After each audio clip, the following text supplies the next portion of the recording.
Hi, I'm MarzGurl. I'm JoshKnightTheFirst. And welcome to episode 35 of MokkoriPlay, the only podcast dedicated solely to all things City Hunter. On today's podcast, we're going to cover episode 35 of City Hunter, titled Beautiful Newscaster, Ryo's Secret Mokkori Report. This is a strange episode. This animation, when compared to the animation style of the episodes all around it, is very strange. It comes across either, like you mentioned, the possibility that maybe it was outsourced, but also that, in my opinion, it just looks a lot like the episodes that were produced at the beginning of the run of City Hunter. So this was like, I don't know, done out of production order and it aired in a different order than it was produced in? I don't know. I mean, granted, we only do so much research when it comes to the animation or things with certain key episodes, but for this episode in particular, I noticed there were a lot of inconsistencies when it came to animating the faces, specifically with Cowdy and Ryo in certain scenes. It looked like they had 3 or 4 different art styles throughout the entirety of this episode. I mean, I went digging to see if there were any details that I could find specifically about episode 35, and at least as far as English was concerned, there really wasn't. Like, maybe if I could read a little bit more of those Japanese credits, I could have seen some names and understood some names a little bit better than I do, but Japanese names are hard, man.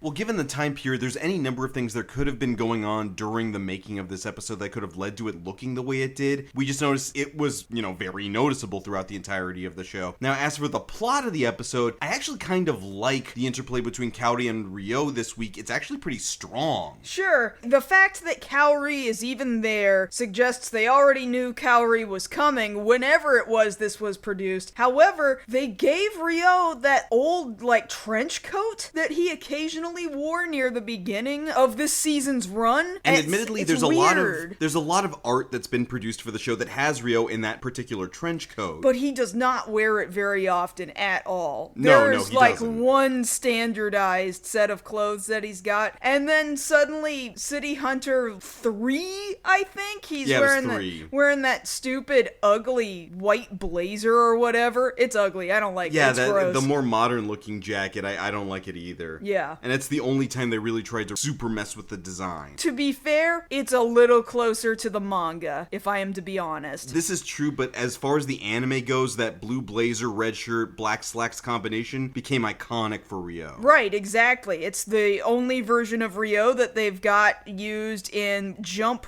Force. Yeah, in Jump Force. Yeah, so clearly they decided the anime version was the more iconic and more well-known version. Right, exactly. And you don't see him switching clothes in Shinjuku Private Eyes hardly at all. Right. And the other thing to bring out about design too is the fact that we've got Cowdy wearing the design of the good jacket this week, but the colors are completely different. Yeah, kind of an ugly green-orange. Yeah, the Michelangelo color palette this week. It's kind of like older American football looking colors. I don't know. It's hard to describe. Yeah, looking at her color scheme, she looks like an old-ass bottle of Gatorade, is what she looks like. I guess so. I mean, it just looks like that jacket is made out of AstroTurf. I don't know. No, it looks like a Gatorade tub that you pour over the coach at the end of a big game. No, I understand what you mean, and I also mean something else. Alright, but in any case, let's go ahead and get started with this week's episode. So, the bulk of the episode is going to take place at the television studio for YVT News. I don't know why it's not YTV, but it's specifically YVT. They never say what that stands for. That just happens to be what it is. You're very tube. Well, if we're talking about you specifically, you're very tired. I am. I don't know why we're doing this after midnight. This is silly. We do a lot of these late at night. Not this late. It depends. And so the focus for this week is going to be a Miss Reiko Yuki, who is the #1 newscaster there at this particular news station, but she's not the one making the request of City Hunter. It's actually her news director, who goes by the name of Tsuchiya. So he has reached out to Ryo and Cowdy to go ahead and take on a bodyguard position to take care of Reiko. You have really rocketed straight forward into the plot of this show, because you missed the part where Ryo and Kaori have rolled up onto the TV station, and Ryo runs in, all excited. This is all before the title screen. Right, this is like in the first minute, alright? So yeah, you're right. They pull up up to the studio. Reiko's picture is plastered everywhere because she's very pretty, and that gets a lot of ratings for the studio. And Ryo just wants to be there anywhere near her, but he just kind of face plants into the wall where her picture is plastered onto the side. But as he is doing that, she is currently on air, and broadcast is playing, and she's like announcing to the world something about City Hunter's theme song, Go Go Heaven. As Go Go Heaven is playing again. We just heard this song, guys. Like, we just got done hearing it, and maybe less than 30 seconds later, we hear it again, which happens, enough in the episodes. We've commented on how often they're going to be using this song. Like, they licensed the ever-loving hell out of this song. But, okay, just realize and remember, she has blatantly used the words City Hunter's theme song, and then name-dropped Go Go Heaven. Like, Ryo has face-planted himself next to a row of TVs, a TV bank there at the studio. Reiko is on the screen and is saying, in our next story, City Hunter's theme song, Go Go Heaven, as you hear Go Go Heaven playing, and then we have the title screen. So, okay, I'm super confused. Is it just this cheeky, haha, we're referencing the TV show thing, or is it more likely that somewhere this secretive underground sweeper man guy has announced to the world that he has his own personal theme song, and it happens to be Go Go Heaven? I don't know. It's weird enough that, as we've covered before, City Hunter has business cards with his own logo on them. They have their own cups, too. They have their own cups. People have figured out his address. People have figured out his home phone number. His phone number, yeah. Would it be so weird, having established all of those things in the show, that Ryo would have put it out there? Yeah, that's right, baby. I'm City Hunter. Hey, you know what my song is? E7 on the jukebox.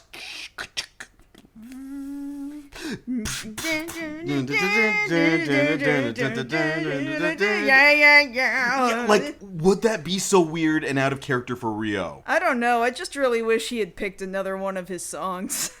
Another one of the openings, because I don't dislike Go Go Heaven, but it's probably one of my least favorite. It is not my absolute least favorite opening. I can tell you that's City Hunter 3. City Hunter 3's hands down the worst opening. Yeah, I know. We're in agreement on that. But this one's not my favorite. If it was to our taste. Our next story, City Hunter's ending theme song, Get Wild by TM Network. Like, that would have been more on the money, I think. Yeah. But it's the fact that for whatever reason, this song is so entrenched. Like, oh, we're gonna make you remember this song with City Hunter. I wonder if it wasn't part of their deal for their licensing deal. Like, you have to play our song so many times throughout the course of the series for this particular season, and you have to mention it by name so that people remember what it is. But it's like, how's anybody gonna forget it when you're playing it like, we just heard it in the show last episode. And we're gonna hear it again. We're probably gonna hear it again very soon in another episode. I know, it's just they are so hard throwing it in your face, which they never did with Ayo Kianaide. I don't think they do it with any other opening. No, the only other time I can think of a different song being thrown in is one of the later ending themes by Yasuyuki Okamura in Shinjuku Private Eyes. But that's not what I'm talking about. What I'm telling you is that they do not play another opening theme during an episode unless it is during the opening. No, yeah, they don't do that with any other one. Right, that's what I'm trying to say. So yes, Kaori and Ryo are meeting up with director Tsuchiya here at this cafe where there seem to be a couple of other famous people, some bands or whatnot, that Ryo is fawning over while Kaori's there trying to do business. And this is one of the first examples where when you look at Kaori and Ryo, they kind of have Hanna-Barbera Scooby-Doo eyes. Right, where they haven't, like, filled in the whites of their eyes. The whites of their eyes, yeah. It's just all flesh-colored, so it just looks like Shaggy. It just looks like Shaggy's face Fred, the whole time, yeah. And it's really kind of, visually it takes me aback, like, why are you doing this? Why did you make this decision, yeah. Like, could you guys not afford white that week? But then they just make other really cartoony faces throughout the episode, too. You mentioned at one point, like, what is this Archie-looking face? Yeah, that'll be later on about midway through the show. Really big American cartoony-looking eyes. Like, they decided they forgot that they're not the ones animating, like, G.I. Joe or something. I don't know.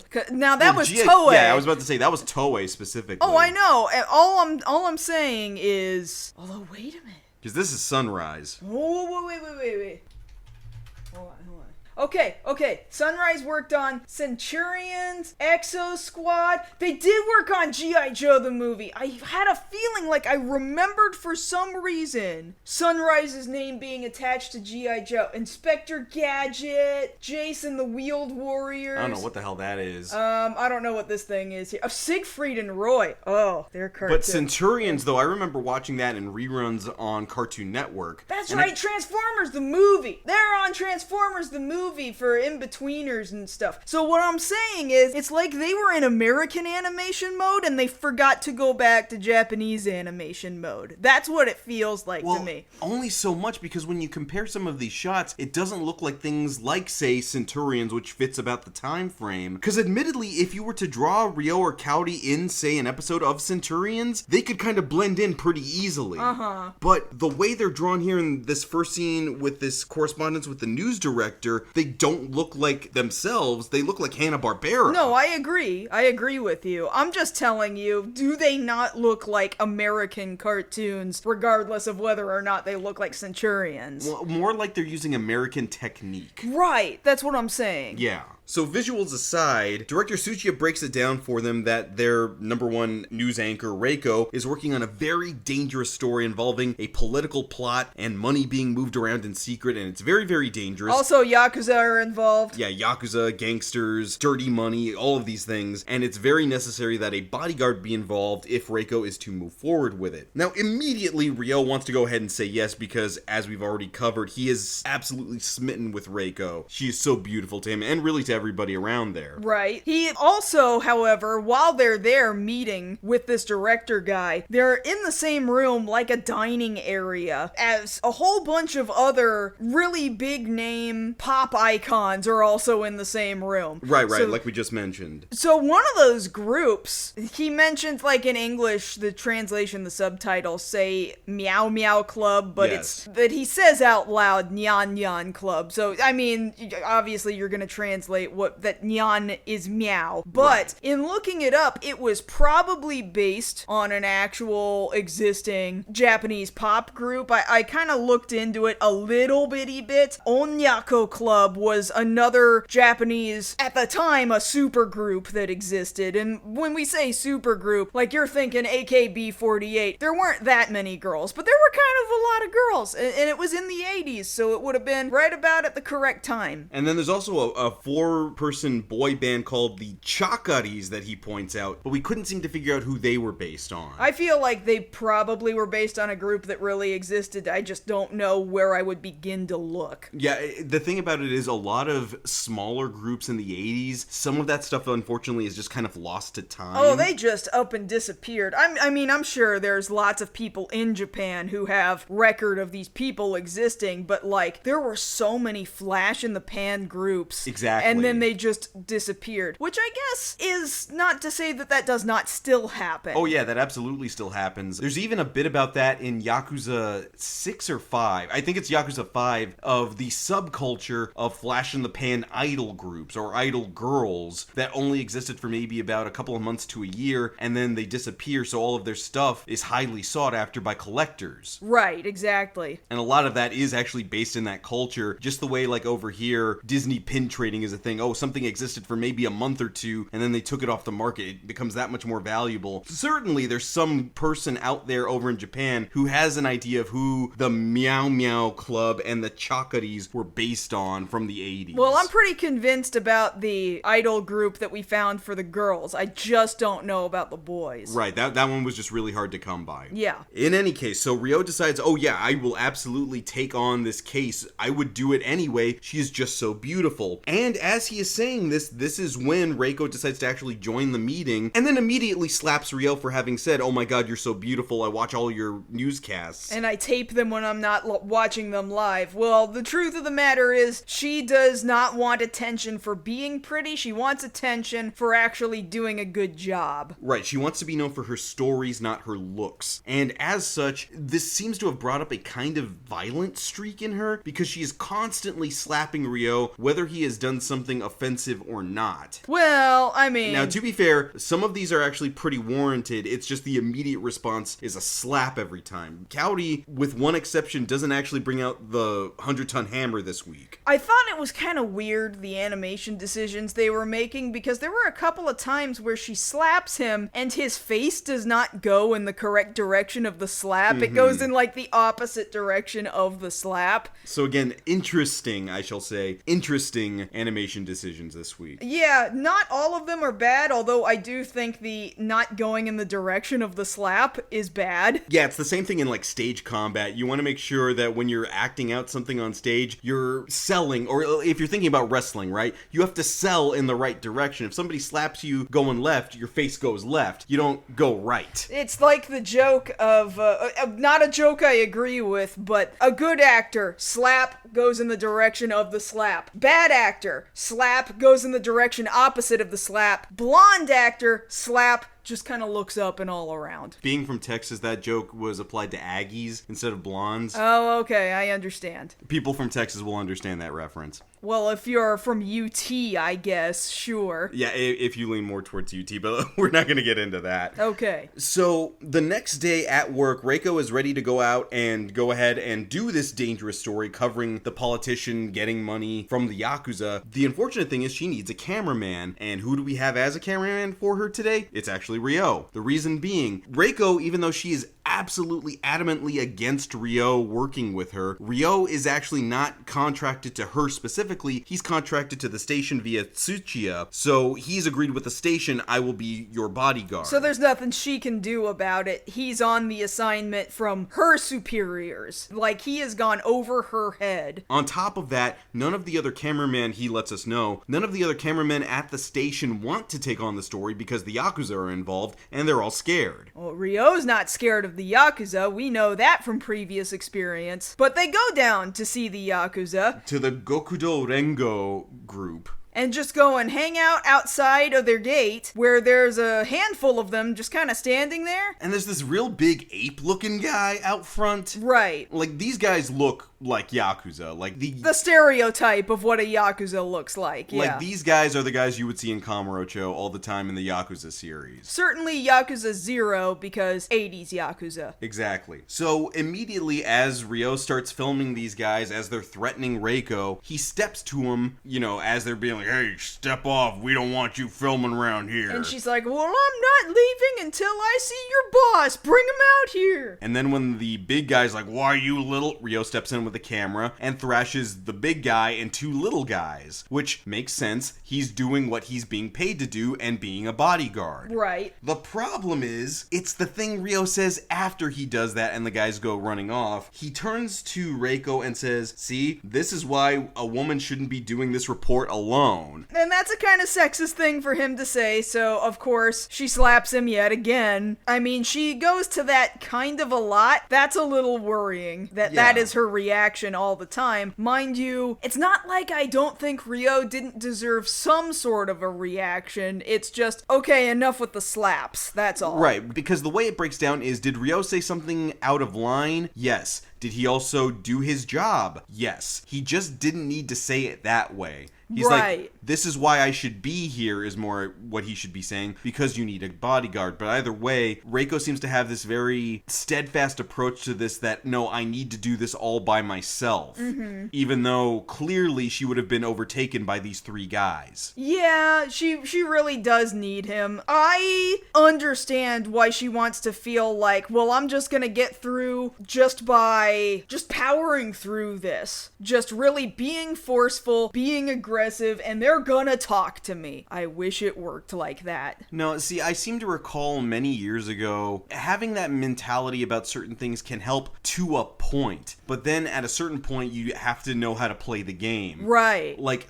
with us in specific, we have Anime Expo coming up this weekend as we're recording this, and I'm remembering specifically many, many years ago a story going around about somebody trying to strong arm an an interview out of somebody or wanting to talk to somebody's boss just based on merit and tenacity alone, and that didn't go so well. Because they were known on the internet or something. Right. Yeah, it did not go very well at the time, no. No, sometimes you have to know how to grease some palms. Sometimes you just have to know how to talk to people. By the time this gets out on the internet, by the way, Anime Expo will be over. But there will always be another one, and that story will always be very memorable to me. So once that all goes down at the Gokudo Rengo gate, back at the studio, Reiko is trying to head back to the office to tell Director Tsuchiya, please fire Ryo. He is not the man I need for this job. I don't even need a man for this job. I just need me. Now, as she's getting upset, Ryo's getting in her face with the camera that he's carrying around as cameraman and is saying, ooh, I like the way you look when you're angry. Even when you're angry, you're beautiful, which is only pissing her off more. Right, exactly. Because the whole thing about this is focusing on her looks, which is not what she wants to have happening. And so she tries to level with him. She says, look, can you focus and do this job without commenting on my looks? And Ryo tells her, look, I like your looks, but I'm gonna try and work on that, okay? I will try. He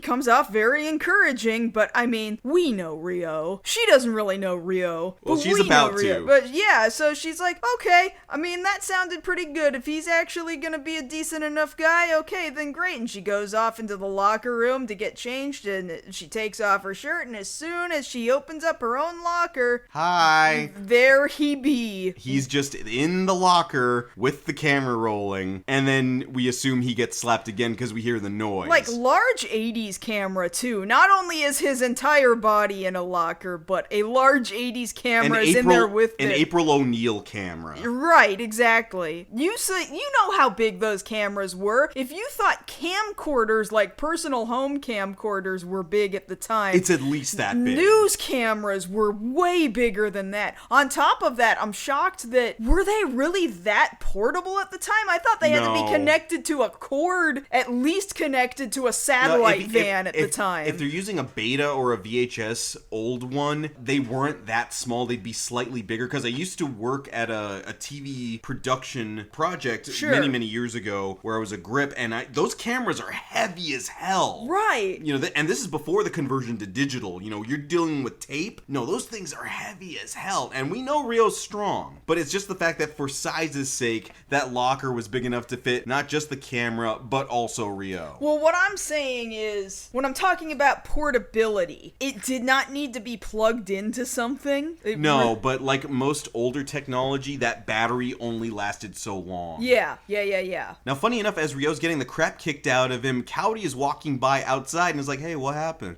And of course, she's like, oh, I know exactly what happened. As soon as Reiko walks out, oh, Reiko, are you okay? Oh, I shouldn't have trusted this guy. That's what I get, I guess. And of course, Kaori is pissed. And necessarily so, because at this point, she knows who her partner is. Right. So the next day rolls around and they decide, okay, going up straight to the gate isn't going to work. Reiko decides they're going to go to the alley just across from where the gate is, and they're just going to have an old-fashioned stakeout, but not in a car. Just outside in the alley? Just in the alley. By the way, it's gonna snow. Yeah, it's really, really friggin' cold, and Ryo's got a jacket. She's wearing like this big 80s number, kind of puffy. She's kind of, for most of the episode, wearing a long-sleeved jumpsuit-looking thing. In this scene, she is. Yes. But they are there from day to night, just out there in the elements. They don't have snacks. They really haven't even seen anything worth filming either. Yeah, but that's the thing. They don't have snacks. They don't have a thermos. They don't have a heater. Nothing. And Ryo says, oh, she just seems like the kind of person who gets lost in her work and doesn't care about anything else. I know I can be like that. Uh-huh. But at a certain point, you're going to notice when you can't feel your hands. I mean, maybe. If you can't feel it, you might not notice. But after enough time has gone by, hours at least, Reiko decides, all right, fine, we're going to pack it in for the night. Ryo, let's go ahead and get out of here. Hey, wait a minute. How come I'm suddenly so cold? And then she realizes Ryo has shifted out of the way, and what he's been doing for the last several hours is he's been hunched over her as he realized the snow was falling and has guarded her from getting any snow on her. Like, oh, that was a gentlemanly thing to do, despite the fact that he's otherwise not been very gentlemanly at all. But yes, it's right around this area that Ryo made a face that had these very Archie Comics eyes. Yes. And that's another thing that's like, okay, well, I understand you were doing a little Hanna-Barbera. Now we're going to,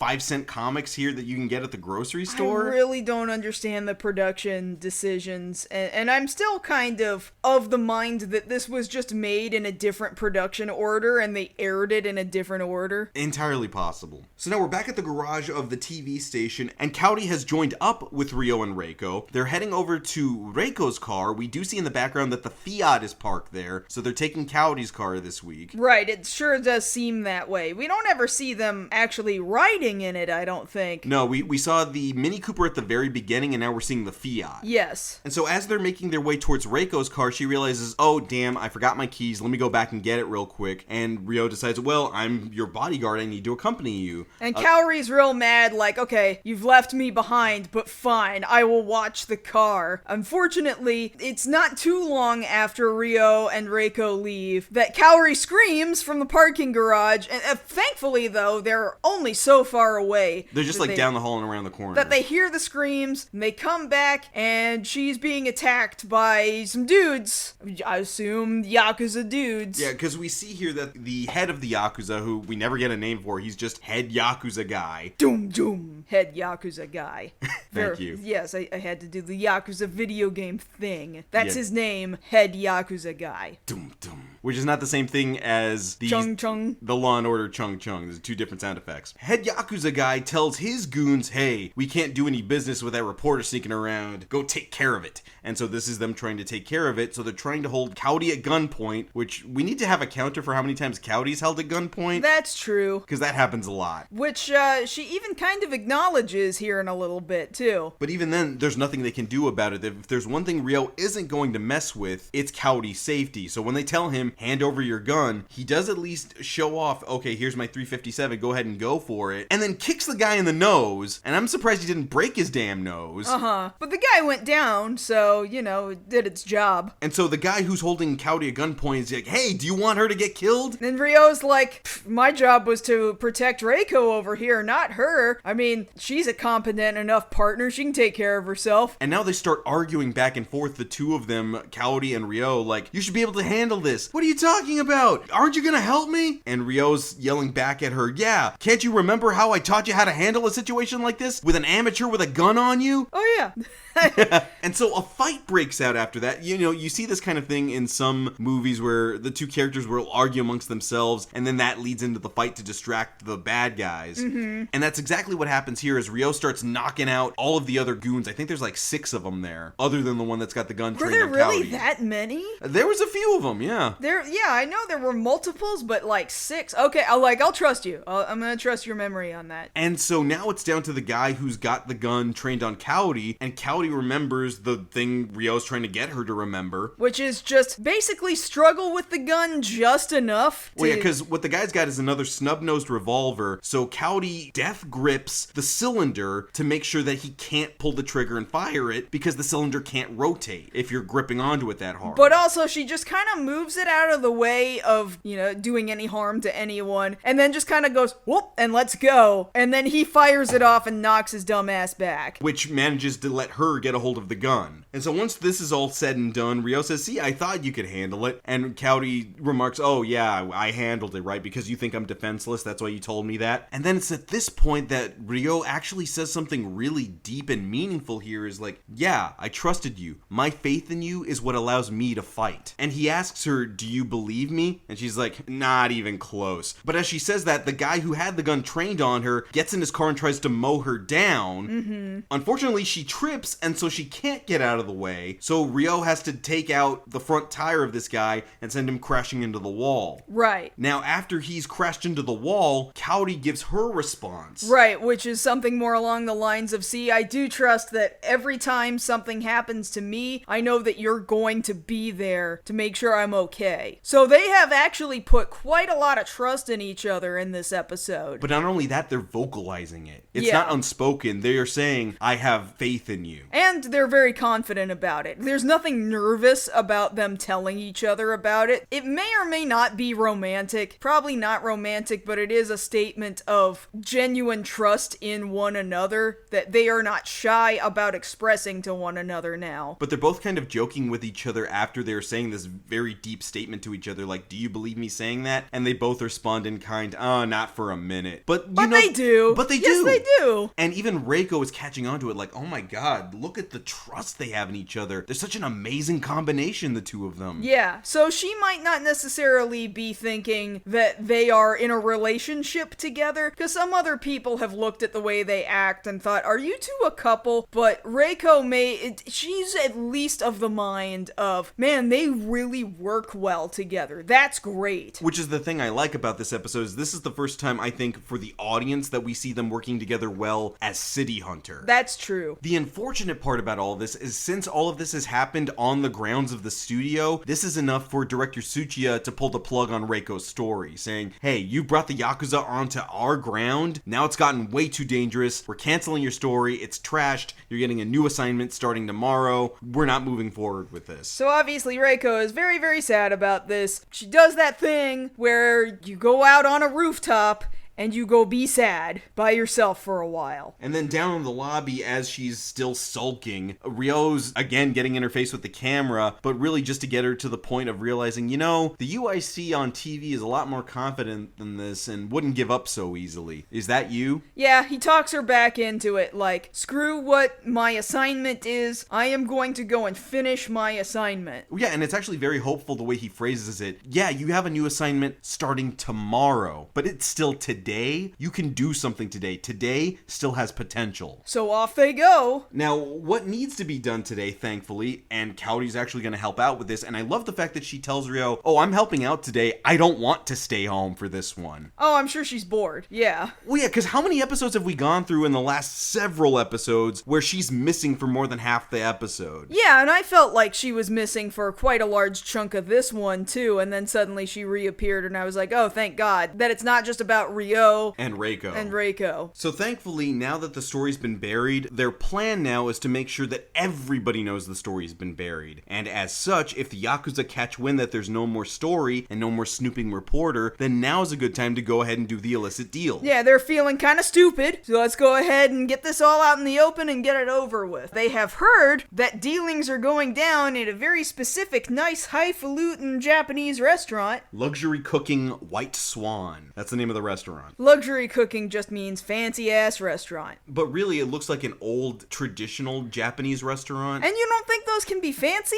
Like, I think that's a really special experience. Even in modern Japan, I think that's a really special experience. I mean, I guess it depends on what kind of fancy. There are different kinds of fancy. That's what I'm telling you. It's special. It's unique. It's not a thing, especially in Tokyo, that exists a whole lot. Well, definitely not anymore. Uh-huh. So their idea is very simple. What they're going to do is stake out White Swan, wait for the deal to go down, and then bust in with the camera. And as they're going over the plan, Ryo's getting a little, cheeky with Reiko and saying, hey, when this is all over, you can thank me later. Well, I'm gonna go over to your place, specifically, is what he says. Which Kaori is not a big fan of that. She has the strength of 10,000 men, and she has lifted an entire-ass stone lantern, like this traditional Japanese stone lantern that you see on the outside of very traditional-looking Japanese properties. Which brings us to our next segment. How much do you think Kaori can bench? How much does a stone lantern weigh? Hey, Google, how much does a Japanese stone lantern weigh? This particular one is 670 pounds. Or the one beneath it, 200 pounds. At least 200 pounds, okay? Okay, so if 230 for this kind of smaller one. This is a really small one, though. I think this looks a lot smaller than what she was lifting. So how much are we saying she can bench here? Maybe 400. I bet you she can do up to 400. So, as we've discussed on the podcast before, Ryo can run up to 35 miles an hour, and Kaori can bench about 400 pounds? I guess. I mean, she can lift a 1-ton hammer, so... 100-ton hammer. 100-ton hammer. So really, if we're to be real here, the stone lantern ain't shit. With Kaori wielding it? No. Kaori, if she's playing any game, she's barbarian class. That's true. She's kind of your type, just hit things with a hammer. Yeah, big and heavy and dumb. Yeah. She's not super smart. She's a little smart in the right moments, but she's also a little dumb in her own way. Well, she's just just inexperienced, I That's think. true. She's kind of young. She is an adult, but she's kind of young. Well, I think for the age and for everything going on, it's less that she's dumb and more that she's just a little inexperienced. That's and what you just said. And emotional. Right, because she's young. So it's time to go ahead and put the plan into action, and Rio busts through the door to catch some dude we assume cheating on his significant other with this other woman. And they're very upset about having been filmed, but they're not the people that Ryo's supposed to be filming. So both Kaori and Reiko get out baseball bats Like a red and a blue Louisville Slugger. and just whoo-bam, knock him into the next room. Oh good, that's the room we needed to be in, where the illicit dealing between the politician and the yakuza is happening, and they've just got all this cash right out on the table. What convenient timing this is that Ryo has found them and is filming them still. And Rio immediately goes into TMZ mode, like,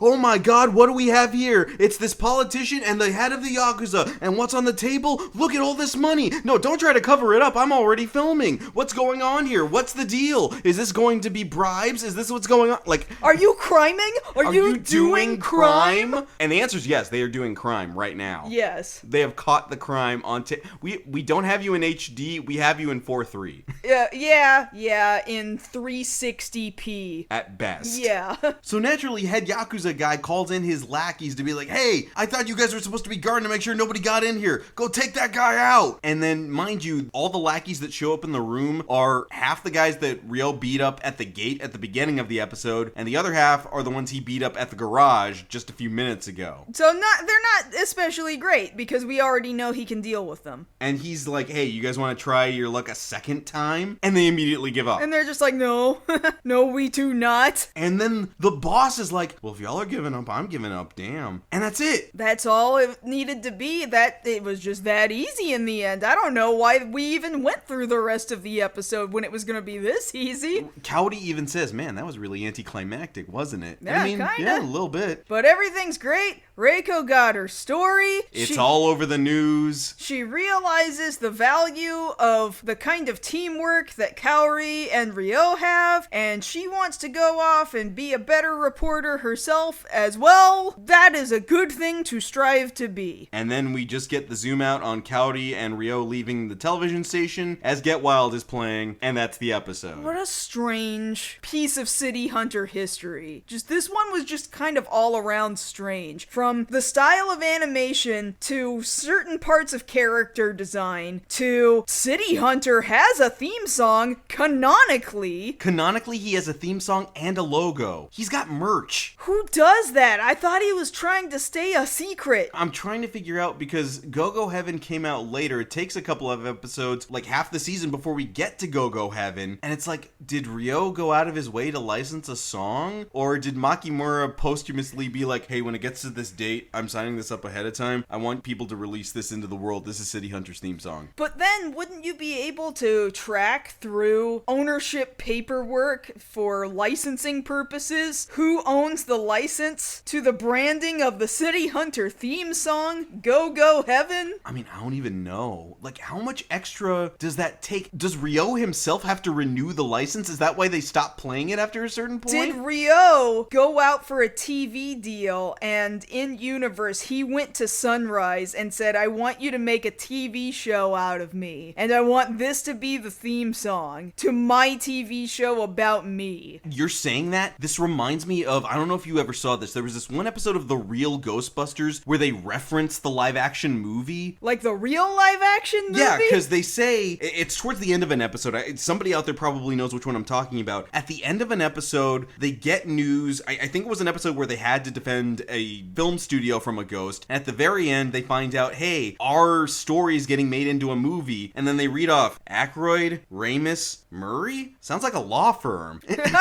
And like, that's the in-universe joke that mentions that, oh yeah, the movie exists somewhere in that universe. That's crazy. And it kind of feels like that might have been what happened here. But they don't elaborate enough. Like, for this us is to our really know. headcanon for the week here, is that Ryo went up to YVT or something. I think it's easier to think that Ryo just put it out there into the world. Hey, if you want to hire City Hunter, just remember this theme song. Just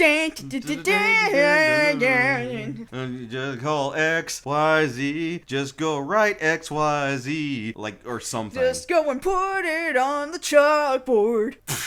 Ow! And that's how that goes. I don't know why he didn't choose Get Wild. That doesn't make sense to me. No choice other than Get Wild is the only choice. Well, it's kind of like how I'm like, really? In the Yakuza franchise of video games, like, really? Kiryu's favorite song is Judgment? Uh-huh. And I'm sitting here like, that's gotta be a lie. That song is good, but it's not that good. I mean, if it's his, like, you gonna argue with him? I guess. Well, it's kind of the same thing with City Hunter. Like, somebody out there in Shinjuku's like, he can't, like, own a song. It's like, dude, he's got a 357 Magnum. You gonna argue with him?